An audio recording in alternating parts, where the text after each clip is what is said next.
रस्त्याने पायी चालणाऱ्या माणसाला माणुसकीच्या नात्याने गाडीवर बसवलं, त्याची मदत केली आणि नंतर त्याच माणसाने संधी साधून गाडी चोरल्याचा धक्कादायक प्रकार घडलाय। मावळच्या देहू येथील हा प्रकार CCTV कॅमेऱ्यात आता कैद झालाय।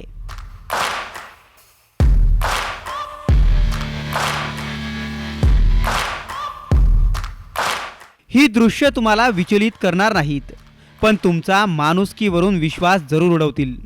जिवलग मित्रांप्रमाणे येणाऱ्या या दोन लोकांना तुम्ही व्हिडिओत पाहू शकता, पण ही जिवलग नाहीयेत, तर एकमेकांसाठी पूर्णपणे अनोळखी आहेत।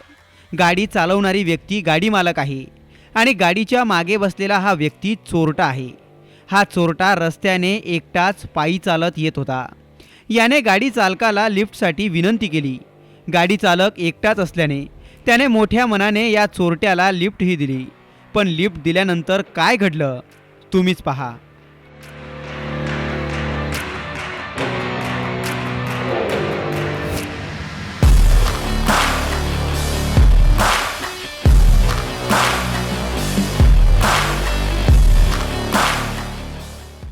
रस्त्यात तोंड ओळख पटली।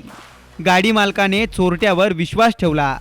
त्याच विश्वासाखातर तो गाडीची चावी न काढताच आपलं काम करायला निघून गेला, पण तितक्यात या धूर्त माणसाने थेट गाडीच पळवली। या असल्या लोकांमुळे गरजू लोकांना कुणी लिफ्ट द्यायला धजावत नाही। माणुसकीच्या नात्याने लिफ्ट द्यायचं फळ गाडी चालकाला चांगलंच महागात पडलंय। म्हणून प्रवास करताना अनोळखी माणसांना लिफ्ट जरूर द्या, पण एका क्षणात कुणावरही डोळे बंद करून विश्वास मात्र ठेवू नका। मावळहून दिलीप कांबळेसह ब्युरो रिपोर्ट, साम TV न्यूज, मुंबई। देश विदेशातील प्रत्येक घडामोडींचे लाईव्ह अपडेट मिळवण्यासाठी आता साम टीव्हीच्या सर्व सोशल मीडिया प्लॅटफॉर्मला लाईक, फॉलो आणि सबस्क्राईब करा। तसंच सर्व नोटिफिकेशनसाठी बेल आयकॉन प्रेस करायला विसरू नका।